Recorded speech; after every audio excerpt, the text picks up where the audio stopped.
Hello everyone, this is Shahrukh Hamid Khan और स्वागत है आपका हमारे यूट्यूब चैनल SRK पाठशाला में।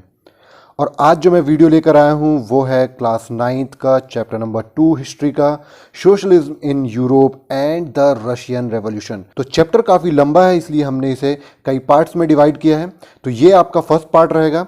तो चलिए चैप्टर को स्टार्ट करते हैं, लेकिन अगर उससे पहले आपने हमारे चैनल को सब्सक्राइब नहीं किया है तो जल्द से जल्द उसे सब्सक्राइब करें, लाइक करें, शेयर करें, कमेंट करें और बेल आइकन को ज़रूर प्रेस करें। तो चलिए चैप्टर को स्टार्ट करते हैं। सबसे पहले हम देखेंगे the age of social change. पिछली वीडियो में, पिछले चैप्टर में हमने देखा था द फ्रेंच रेवोल्यूशन को, और हमने देखा था किस तरीके से फ्रेंच रेवोल्यूशन हुआ और उसका इम्पैक्ट जो था वो पूरे वर्ल्ड पर पड़ा। तो आइए आज हम देखेंगे किस तरीके से यूरोप में चेंजेस आना स्टार्ट हुए। सबसे पहले हम देखते हैं impact of the French revolution. तो क्या हुआ कि जैसे ही फ्रेंच रेवोल्यूशन हुआ तो लोग काफ़ी अवेयर हो गए, और जो लोग थे उनकी जो आइडियोलॉजी थी, एक विचारधारा थी, जो उनकी सोच थी, थॉट प्रोसेस थी, वो अब चेंज होने लगी। तो सोसाइटी में एक पॉजिटिव चेंज आना स्टार्ट हो गया था। After the revolution individual rights के लिए जो लोग थे वो डिस्कस करने लगे थे। सब लोग समझ चुके थे कि लोगों के क्या होने चाहिए, अलग अलग राइट्स होने चाहिए, उनके खुद के राइट्स होने चाहिए, उस पर डिस्कस करने लगे थे। और ये पूरी तरीके से यूरोप और एशिया में काफ़ी जगहों पर फैल चुका था। अगर हम बात करें इंडिया की, तो इंडिया में राजा राम मोहन रॉय, है ना, और कई जगहों पर अलग अलग इस तरीके के फिलोसोफर्स और लीडर्स हुआ करते थे जो फ्रेंच रेवोल्यूशन के इम्पोर्टेंट के बारे में डिस्कस करते थे और उसके हिसाब से अपनी स्ट्रेटेजी अपनी अपनी जगहों पर बना रहे थे। तो राजा राम मोहन रॉय और डोरोजियो कुछ इस तरीके के अलग अलग लीडर्स थे, फिलोसोफर्स थे, जो अपनी अपने एरिया में अपनी अपनी जगह पर काम कर रहे थे। ओके, सो इस चैप्टर में हम पढ़ेंगे कि रशियन रेवोल्यूशन में, जो रशिया में रेवोल्यूशन हुआ, उसमें जो एक आइडियोलॉजी निकल के आई, एक सिस्टम निकल के आया जिसे हम सोशलिज्म बोलते हैं। तो सोशलिज्म का इम्पॉर्टेंट क्या रहा, किस तरीके से वो काफ़ी सिग्निफिकेंट और मोर पावरफुल आइडिया बना to shape the society in 20th century. 20th century में किस तरीके से इस आइडिया ने एक अलग कह सकते हो आप शेप प्रदान किया सोसाइटी को। तो इसके बारे में हम इस चैप्टर में जानेंगे। चलिए आगे चलते हैं। अब सबसे पहले हम बात करते हैं लिबरल्स, रेडिकल्स एंड कंजर्वेटिव्स की। So these are the social groups. Okay, ये अलग अलग सोशल ग्रुप्स थे सोसाइटी के यूरोप में। सो बेसिकली ये जो ग्रुप्स थे, ये ग्रुप्स किसी भी आप कह सकते हो लैंग्वेज या फिर रिलीजन के आधार पर नहीं थे। ये एक आइडियोलॉजी के आधार पर, सोचने के तरीके के आधार पर, द वे ऑफ थिंकिंग के आधार पर ये लोग क्या थे, अलग अलग ग्रुप्स में डिवाइड थे। ओके, और ना ही ऐसा होता था कि ये दोनों एक दूसरे से काफ़ी ज़्यादा डिफ्रेंशिएट रखते थे या फिर कुछ ऐसी चीज़ें रखते थे कि एक दूसरे को अपोज करते थे। ये जनरली एक सोचने का तरीका था कुछ लोगों का, तो इस हिसाब से वो अलग अलग विचारधारा पर, अलग अलग आइडियोलॉजी पर सोचते थे। ठीक है, तो फर्स्ट है द लिबरल्स। लिबरल्स में देखिए क्या होता था, they wanted a nation which tolerate all religion. तो पहली चीज़ जो लिबरल्स की थी वो क्या थी कि ये एक सेक्युलर स्टेट, एक सेक्युलर कंट्री चाहते थे। ये चाहते थे कि लोग जो हों उनमें धर्म का किसी भी तरीके का डिस्क्रिमिनेशन ना हो। They also opposed uncontrolled power of dynasty rule, है ना। अब जो ये डायनेस्टी रूल चला आ रहा था, पीढ़ी दर पीढ़ी जो रूल्स चला आ रहा था कि किंग है, फिर उसका सन, या क्वीन है, फिर उसका सन वगैरह, इस तरीके से जो रूल चला आ रहा था, ये इस तरीके इसको क्या कर रहे थे, अपोज कर रहे थे। And they also Ergo for a representative. ये चाहते थे कि जो सोसाइटी हो उनमें रिप्रेजेंटेटिव चुना जाए, उनकी एक इलेक्टेड पार्लियामेंट हो, गवर्नमेंट, और एक इंडिपेंडेंट जुडिशियरी भी हो जो इंटरप्रेट करे इनके मामलों में। बट यहाँ तक तो सब ठीक था, काफ़ी ज़्यादा खुले हुए लोग थे, काफ़ी ज़्यादा माइंडेड इनका ओपन था। बट एक चीज़ इनकी एक प्रॉब्लम थी, वो क्या थी, दे आर नॉट डेमोक्रेट। ठीक है, ये डेमोक्रेट नहीं थे, did not believe in universal adult franchise. ठीक है, तो आप यूनिवर्सल अडल्ट फ्रेंचाइज के बारे में पढ़ चुके हैं। अगर आप नहीं जानते हैं तो मेरे जो पॉलिटिकल साइंस के अलग अलग वीडियो हैं वहाँ पर आप उनको इसके बारे में समझ सकते हैं। ठीक है, तो बेसिकली ये सारी चीज़ों के बारे में तो समझ रहे थे, लेकिन जो वोटिंग राइट्स था वो कहीं ना कहीं ये वुमेन्स के पक्ष पर नहीं थे। ये चाहते थे कि जो वोटिंग राइट्स हो वो कहीं ना कहीं किसको मिले, मैन को मिले। अभी तक इतना ज़्यादा इनका दिमाग नहीं खुला था, इतने ज़्यादा ओपन माइंडेड नहीं थे कि वुमेन के बारे में सोचें। तो इस तरीके की जो आइडियोलॉजी रखते थे, जो सोशल ग्रुप था समाज में, जो इस तरीके की आइडियोलॉजी रखता था, उन्हें हम बोलते हैं लिबरल्स। ओके, नेक्स्ट हम देखते हैं रेडिकल्स को। तो देखिए रेडिकल्स का वर्ड मीनिंग या फिर रेडिकल्स का अगर हम शाब्दिक अर्थ का बात करें तो रेडिकल्स का मतलब होता है एक्सट्रीमिस्ट, ठीक है। तो कुछ लोग ऐसे थे, कुछ लोगों की आइडियोलॉजी ऐसी थी, they wanted a government on majority population and also support women's suffrage movement, ठीक है। तो यहाँ पर दोनों में डिफरेंस क्या आता है लिबरल और रेडिकल्स में, कि रेडिकल्स भी लिबरल की ही तरह सोच रखते थे, but they wanted a support for women also, है ना। ये चाहते थे कि वुमेन भी जो हो उनको भी इक्वालिटी का अधिकार मिले। यूनिवर्सल अडल्ट फ्रेंचाइज है वो भी ये चाहते थे। They oppose the privilege of great landlords and wealthy factory owners, ठीक है। ये किस चीज़ को अपोज करते थे? ये अपोज करते थे जो कि समाज में, जो कि सोसाइटी में ग्रेट लैंड लॉर्ड्स होते थे, है ना, जिनकी वजह से एक काफ़ी सारा डिस्क्रिमिनेशन पैदा हो जाता था, है ना। ऑपरेसर्स एंड ऑप्रोज जो पीपल्स होते थे उनके बीच में एक डिस्क्रिमिनेशन सा हो जाता था। तो इस चीज़ के वो क्या थे, बिल्कुल अगेंस्ट थे, ठीक है। नेक्स्ट देखते हैं हम, not against the existence of private property के अगेंस्ट नहीं थे ये, बट ये कहीं ना कहीं इस चीज़ के बिल्कुल अगेंस्ट थे कि जो एक कंसंट्रेशन है, कुछ लोगों के हाथ में जो कंसंट्रेशन है प्रॉपर्टी का, कुछ लोगों के हाथों में जो कि अधिकार है एक तरीके से, उसके ये बिल्कुल क्या थे, अपोज थे। तो इस तरीके की जो आइडियोलॉजी रखते थे उन्हें हम बोलते थे रेडिकल्स। अब बात करते हैं हम थर्ड टाइप के लोगों की, जो कि थे क्या आपके कंजर्वेटिव्स। ओके, कंजर्वेटिव्स का मतलब होता है the people who oppose the changes, है ना, जो चेंजेस को अपोज करते हैं। तो आपने देखा फ्रेंच रेवोल्यूशन के बाद काफ़ी सारे चेंजेस सोसाइटी में आने लगे। एक ग्रुप और ऐसा था, अगर हम बात करें फ्रेंच रेवोल्यूशन के पहले की, तो वहाँ पर जो भी सोसाइटी थी वो किन लोगों की थी, कंजर्वेटिव्स की थी। Okay, so they accept changes but also believe that the past needed to be repeated, है ना। ये जो पास्ट में, एक तरीके से पास्ट की बात करी जाए तो ये कहीं ना कहीं मोनार्की को सपोर्ट करते थे। ये चेंजेस तो चाहते थे, फ्रेंच रेवोल्यूशन के बाद माइंड चेंज हुआ था, आइडियोलॉजी चेंज हुई थी, बट ये चेंजेस चाहते थे। बट चेंज कैसा चाहते थे? Change should be slowly and gradual and slowly change ये चाहते थे। They also oppose the radicals and liberals. तो रेडिकल्स और लिबरल्स को ये थोड़ा बहुत क्या करते थे, अपोज करते थे।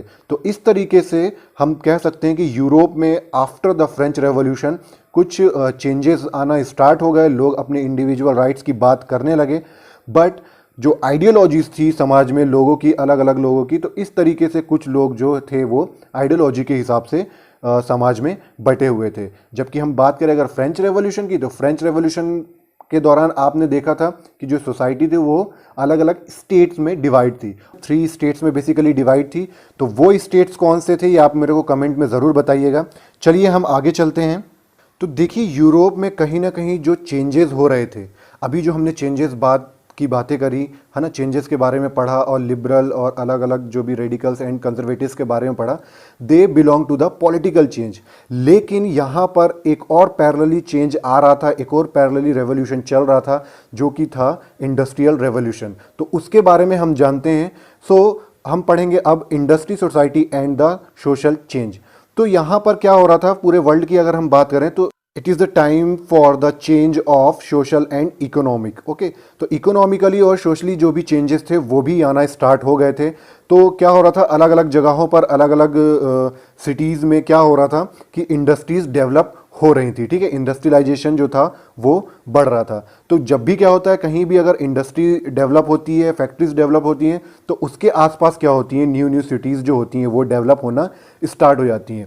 The next one is railway expand. अब क्या होता है, जब भी रेलवे एक्सपेंड होता है ना, रेलवे एक्सपेंड होता है, इंडस्ट्रियल रेवोल्यूशन ऑकर्ड होता है, तो क्या होता है, जो डेवलपमेंट होता है, सोशल और इकोनॉमिकल डेवलपमेंट होता है, वो उस जगह का क्या होने लगता है, बून होने लगता है, ठीक है। बट कहीं ना कहीं ये जो इंडस्ट्रियल डेवलपमेंट था आप कह सकते हो, या फिर इंडस्ट्रियल रेवोल्यूशन था, उसके कुछ डीमेरिट्स भी थे, कुछ प्रॉब्लम्स भी थे। आइए उन प्रॉब्लम्स को डिस्कस करते हैं। The first one is man, women and children came to factory in search of work. अब आप समझ सकते हो कि उस समय जो बात करें अगर हम यूरोप की, ऑल ओवर यूरोप की, तो यूरोप में काफ़ी ज़्यादा पॉपुलेशन हुआ करती थी, और पॉपुलेशन ज़्यादा थी, एम्प्लॉयमेंट जो था वो कम था। तो कहीं ना कहीं जैसे ही फैक्ट्री डेवलप होने लगी, इंडस्ट्रीज़ डेवलप होने लगी, तो जो मैन, वुमेन और चाइल्ड थे, ये सभी उसकी ओर क्या होने लगे, अट्रैक्ट होने लगे, ताकि वो एम्प्लॉयमेंट पा सकें, ठीक है। अनफॉर्चुनेटली जो वर्किंग आवर्स हुआ करते थे उस टाइम, वो क्या होते थे, बहुत ज़्यादा हुआ करते थे, and the wages were poor, wages जो होते थे वो बहुत कम होते थे, मतलब काफ़ी घंटों तक काम करते थे लेबर्स वगैरह, बट उनको उस तरीके की सैलरी, उस तरीके के वेजेस नहीं मिलते थे। तो ये एक तरीके के आप कह सकते हो क्या था, प्रॉब्लम्स चल रही थी इंडस्ट्रीज़ की। Okay, so there was a unemployment during the time of low demand for the industrial goods. ठीक है, तो एक तरीका यह भी था, एक आप कह सकते हो रीज़न ये भी था कि पॉपुलेशन काफ़ी ज़्यादा हुआ करती थी, काम लोग कम ही किया करते थे, तो इस तरीके से जो अनएम्प्लॉयमेंट जैसी प्रॉब्लम थी वो भी पूरे यूरोप में क्रिएट हो रही थी। चलिए नेक्स्ट आगे देखते हैं। अब देखते हैं role of liberals and radicals. तो आपने देखा यूरोप में इंडस्ट्रियल रेवोल्यूशन चल रहा था, इंडस्ट्रीज डेवलप हो रही थी, लोग उसकी तरफ अट्रैक्ट हो रहे थे, तो कहीं ना कुछ प्रॉब्लम्स आ रही थी, है ना। एक प्रॉब्लम्स आपने शायद नोटिस नहीं करी, तो मैं आपको बता दूं कि चाइल्ड लेबर जो था वो भी काफ़ी ज़्यादा बढ़ गया था, बट लोग इस तरीके से अभी उस पॉइंट पर अवेयर नहीं थे। तो हम देखते हैं कि लिबरल्स और रेडिकल्स के इस पर क्या रोल थे। तो आपको मालूम है कि all the industry were the property of individual. ठीक है, तो जो इंडस्ट्री हुआ करती थी, है ना, जो भी फैक्ट्रीज हुआ करती थी वो इंडिविजुअल प्रॉपर्टी हुआ करती थी, और कहीं ना कहीं जो लिबरल्स और रेडिकल्स थे वो भी उन प्रॉपर्टी के ओनर्स हुआ करते थे या फिर एम्प्लॉयर्स हुआ करते थे। बट क्योंकि इनके जो थॉट प्रोसेस थी, इनकी जो आइडियोलॉजी थी, द वे ऑफ थिंकिंग जो थी इनकी लिबरल्स एंड रेडिकल्स की, ये काफ़ी ज़्यादा प्रभावित कर चुकी थी लोगों को, तो लोग कहीं ना कहीं इनसे काफ़ी ज़्यादा प्रभावित थे और जुड़े हुए थे, वो इनके आइडियाज़ को काफ़ी मानते थे, है ना। They also believe that the work force in the economy should be well healthy and citizens to be educated, है ना। ऐसा मानना था लिबरल्स एंड रेडिकल्स का कि जो सिटीजन्स हैं उनको एजुकेटेड होना चाहिए, है ना, और जो उनकी इकोनॉमी होनी चाहिए वो काफ़ी हेल्दी होने चाहिए एक अच्छा समाज का स्टेटस बनाने के लिए। Also they oppose the privilege of the old aristocracy. Aristocracy का मतलब होता है जो भी रिच पीपुल्स होते हैं ना, तो उनके जो प्रिविलेज थे उनको कहीं ना कहीं ये क्या करते थे, अपोज करते थे, है ना। And also firmly believe that in the value of individual effort, labour and enterprises. और ये कहीं ना कहीं बिलीव करते थे कि जो इंडिविजुअल एफर्ट होता है ना, मान लीजिए कोई फैक्ट्री है, उस फैक्ट्री में जो भी लेबर्स हैं, तो हर लेबर के बारे में सोचने का, हर लेबर के इकोनॉमिक और सोशल डेवलपमेंट के बारे में सोचने का ये एक आइडिया प्रदान करते थे। वो बोलते थे कि जिस जिसका एफर्ट है उसको उस चीज़ का प्रॉफिट मिलना चाहिए। तो कहीं ना कहीं जो भी लेबर्स हुआ करते थे वो इनकी बात सुनते थे, समझते थे, और इस तरीके का एक सिचुएशन जो थी वो यूरोप में पैदा हो गई थी। चलिए आगे देखते हैं next. The next one is role of nationalist. तो देखिए अभी तक यूरोप में नेशन की कोई भी बात नहीं हो रही थी, नेशन वाइज कोई भी बात नहीं हो रही थी, और ना ही कोई भी नेशनलिस्ट था। बट जो लिबरल्स थे और जो रेडिकल्स थे उनके जो आइडियाज़ थे वो कहीं ना कहीं पूरे कंट्री में, पूरे आप कह सकते हो जो सोसाइटी में थे, वो काफ़ी इफ़ेक्टिव हो रहे थे। और कहीं ना कहीं इसका अपोज कौन कर रहा था, जो कंजर्वेटिव थे वो इस चीज़ का अपोज कर रहे थे। So in 1815 they wanted revolution to put an end to the monarchial government in Europe. तो पूरी तरीके से जो रेडिकल्स एंड लिबरल्स थे, है ना, जिनको अब नेशनलिस्ट कहा जाने लगा था, तो ये क्या चाहते थे कि जो भी मोनार्कियल सिस्टम है, जो भी मोनार्कियल गवर्नमेंट है यूरोप में, तो वो पूरी तरीके से क्या हो जाए, ख़त्म हो जाए, उसका एंड हो जाए। So in France, Italy, German and जो रशिया, ये जो आपके यूरोप्स की कंट्रीज़ थी, यहाँ पर कई सारी रेवोल्यूशनरी एक्टिविटीज़ भी होने लगी थी, क्योंकि यहाँ पर क्या था, मोनार्क जो था वो सिस्टम था, तो इसका भी क्या करने लगे थे लोग, अपोज करने लगे थे। Nationalist talk of revolutions to create nation with equal rights. ठीक है, तो यहाँ पर जो नेशनलिस्ट थे, तो नेशनलिस्ट से आपको बिल्कुल समझ जाना है किसकी बात कर रहे हैं हम, रेडिकल्स एंड लिबरल्स की। तो ये कुछ ऐसे रेवोल्यूशंस एक्टिविटी स्टार्ट कर चुके थे, ये चाहते थे कि एक नेशन बने, और वो नेशन कैसा नेशन हो, जहाँ लोगों को इक्वलिटी के राइट्स मिल सके। गुजेप मजीनी जो थे, एक इटली के इन्हीं रेवोल्यूशनरी में से एक थे, जिन्होंने इटली में काफ़ी इस तरीके का काम किया, तो इनके बारे में आप डिटेल में 10th क्लास में पढ़ेंगे। चलिए आगे देखते हैं हम। We are not talking about the coming of socialism in Europe. अब बात करते हैं कि यूरोप में सोशलिज्म कैसे आया, क्या था socialism. So in mid of 19th century socialism grab attention. अब बात करते हैं सोशलिज्म क्या था। तो सोशलिज्म भी एक आइडियोलॉजी थी, बेसिकली एक आइडियोलॉजी थी। इट इज़ अ सिस्टम और condition of society in which the means of production are owned and control by the state. जहाँ पर बात करी जाती थी स्टेट की, है ना, जहाँ पर बात करी जाती थी लोगों की, जहाँ पर बात करी जाती थी लोगों की इक्वालिटी की, मतलब जो भी लोग हैं उनको इक्वल टाइप्स के क्या मिलने चाहिए, राइट्स मिलने चाहिए। इस तरीके की एक आइडियोलॉजी क्रिएट होने लगी थी यूरोप में और उसको हम कहते हैं सोशलिज्म। ठीक है, तो people who are against private property is called socialist. तो जो भी प्राइवेट प्रॉपर्टी थी उसके अगेंस्ट में जो लोग पीपुल थे उनको हम क्या बोलते थे, सोशलिस्ट बोलते थे, है ना। क्योंकि प्राइवेट प्रॉपर्टी वाले लोग क्या करते थे, सिर्फ और सिर्फ जो लोग काम करते थे उनसे काम कराते थे, बट जो प्रॉफिट होता था वो कहीं ना कहीं उन्हीं को ज़्यादा मिलता था। तो इससे क्या होता था कि एक डिस्क्रिमिनेशन पैदा होने लगा था सोसाइटी में। सो इस तरीके की एक आइडियोलॉजी सामने आई निकल कर, जो कि काफ़ी इम्पैक्टफुल थी। The solution of they gave for the problem is the cooperative. ठीक है, तो जो सोशलिस्ट थे उन लोगों ने इस प्रॉब्लम को, ये जो प्रॉब्लम चल रही थी सोसाइटी में, इस प्रॉब्लम को एक सॉल्यूशन दिया और वो सॉल्यूशन क्या था, कोऑपरेटिव। अब ये जानते हैं कोऑपरेटिव क्या होता है। So basically cooperative were the association of people who produce goods together and divide the profits according to the work done by members. तो बिल्कुल सही बात है भाई, जितने मेंबर्स हैं जो काम कर रहे हैं, जिस हिसाब से काम कर रहे हैं उस हिसाब से उनको क्या मिलना चाहिए, प्रॉफिट मिलना चाहिए। इसी की बात करता है कौन, कॉर्पोरेटिव। ठीक है, तो कॉर्पोरेटिव क्या है, एक एसोसिएशन थी लोगों की, कुछ एसोसिएशन हुआ करती थी कुछ लोगों की, जो कि बात करती थी कि जो लोग उस एसोसिएशन से जुड़े हैं या किसी भी प्राइवेट या फिर किसी भी आप कह सकते हो इंडस्ट्री से जो जुड़े हुए हैं, वो जिस हिसाब से काम कर रहे हैं उस हिसाब से ही उनको क्या मिलना चाहिए था, प्रॉफिट मिलना चाहिए था। तो इस तरीके की एक आइडियोलॉजी जो थी वो पूरे यूरोप में स्प्रेड होने लगी थी और इसी आइडियोलॉजी को हम बोलते हैं सोशलिज्म। ओके, चलिए नेक्स्ट देखते हैं आगे। तो अब बात करते हैं हम टाइप्स ऑफ सोशलिस्ट की। तो अभी मैंने आपको बताया सोशलिस्ट मतलब वो लोग जो प्राइवेट प्रॉपर्टी के अगेंस्ट थे। ठीक है, तो बेसिकली इनके दो ग्रुप्स हुआ करते थे। हम बात करते हैं ग्रुप 1 एंड ग्रुप 2 की। तो जो पहला ग्रुप था, they wanted cooperative to be build by rich individual. ठीक है, तो ये बोलते थे कि जो सोसाइटी में रिच इंडिविजुअल्स हैं उनको क्या करना चाहिए, इस तरीके की एसोसिएशन बनानी चाहिए, है ना, जो कोऑपरेटिव एसोसिएशंस होती है लोगों की, वो बनानी चाहिए। इसका एग्जांपल आप देख सकते हो, आपके एनसीईआरटी बुक में है रॉबर्ट ओवेन। और इन्होंने क्या किया, एक न्यू हार्मोनी नाम की यूएसए में क्या करी, एक एसोसिएशन भी बनाया, एक कोऑपरेटिव भी बनाई। ठीक है, जो दूसरा ग्रुप है वो मानता था कि they wanted cooperative to be build by the government. जो गवर्नमेंट है उसको क्या करना चाहिए, इस तरीके की एसोसिएशंस बनानी चाहिए, कोऑपरेटिव बनानी चाहिए। ठीक है, और आप लुइस ब्लैंक को मान सकते हैं कि वो इस तरीके की सोच रखते थे। तो ऐसे दो टाइप्स के क्या हुए, सोशलिस्ट भी आना स्टार्ट हो गए।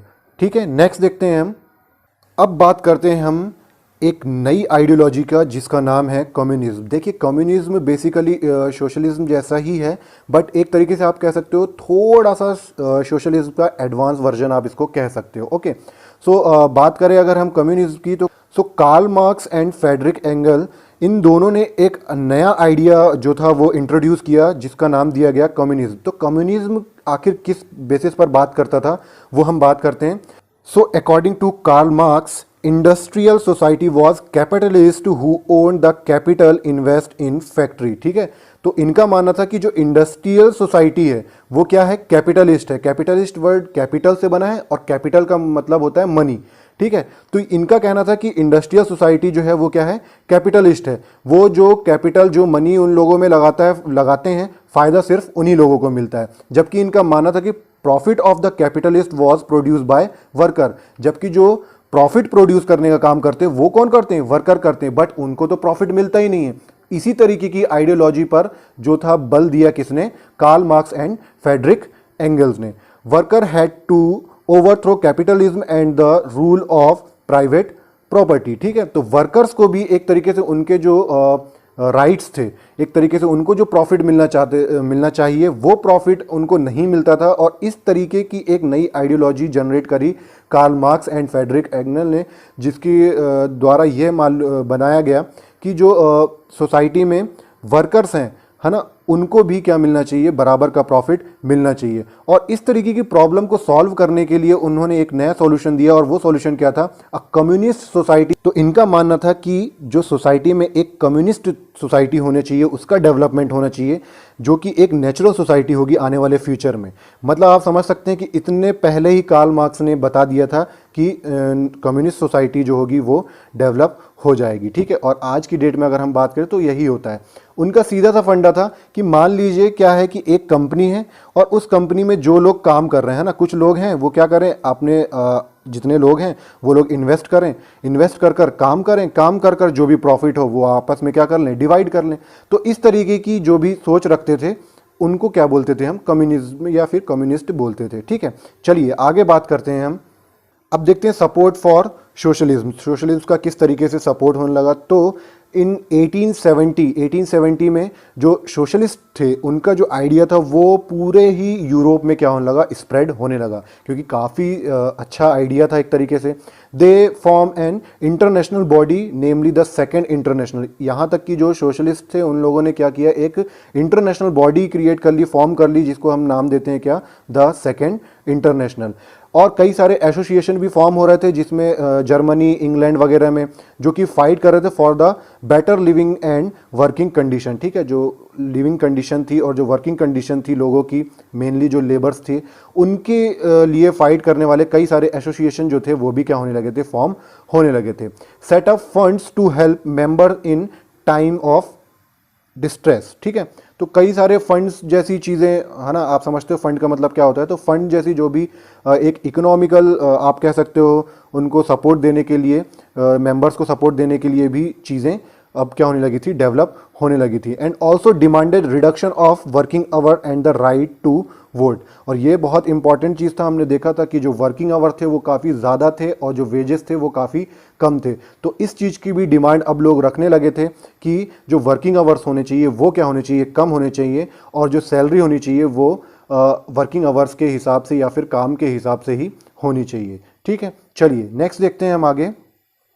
तो इस तरीके की कई सारी जो पार्टीज़ थी, जो एसोसिएशन थी, वो अलग अलग पार्ट्स में, अलग अलग जगहों पर यूरोप में बनना स्टार्ट हो गई थी। जैसे कि बात करें अगर हम जर्मनी में, तो जर्मनी में सोशल डेमोक्रेटिक पार्टी थी, ठीक है। ब्रिटेन में लेबर पार्टी थी, एंड फ्रांस में सोशलिस्ट पार्टी थी, जो कि क्या काम करती थी, लोगों के वेलफेयर के लिए काम करती थी। क्योंकि यही एक जो आप कह सकते हो इशू जो था वो काफ़ी ज़्यादा स्प्रेड हो रहा था पूरे यूरोप में। Till 1914 socialist never succeed in forming a government in Europe, but 1914, है ना, अब 1914 मतलब at the time of first world war. यहाँ तक क्या हुआ था कि जो सोशलिस्ट थे उनके काफ़ी ज़्यादा आइडियाज़ जो थे वो स्प्रेड हो रहे थे, लोग उनकी तरफ अट्रैक्ट हो रहे थे, उसके लिए काफ़ी ज़्यादा काम हो रहे थे। बट जो गवर्नमेंट थी वो अभी भी कहीं ना कहीं किनके हाथों में थी, कंजर्वेटिव्स के हाथों में थी, ठीक है। एक तरीके से मोनार्कियल सिस्टम कहीं ना कहीं अभी भी एग्जिस्ट कर रहा था। तो आगे हम देखेंगे किस तरीके से रेवोल्यूशन हुआ, और जिसे हम बोलेंगे क्या, द रशियन रेवोल्यूशन, उसके बारे में हम देखेंगे नेक्स्ट पार्ट में। तो अगर ये वीडियो आपको समझ में आई हो तो प्लीज़ इसे लाइक करें, शेयर करें, चैनल को सब्सक्राइब करें, और इसी तरीके से पढ़ते रहें और इसको शेयर करें ताकि और भी लोगों को इसका फ़ायदा मिल सके। तब तक के लिए थैंक यू सो मच, मिलते हैं नेक्स्ट वीडियो में।